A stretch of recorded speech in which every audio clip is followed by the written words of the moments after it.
Sa laog nin 75 taon, naging maimbod ang Diyos.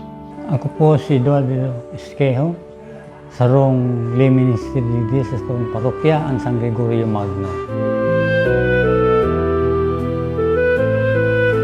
Lalong naparang ako sa itong kagurangan, kan naglingkod na ako bilang lay minister. Lalong naaraman ko ang mga bagay-bagay manod sa pagsa Diyos, lalo sa mga teaching na pagkatao kan sa tuyang kora para ko.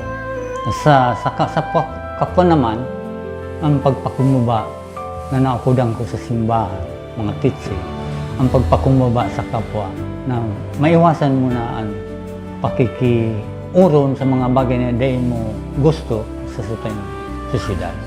75 istorya nin pagtubod.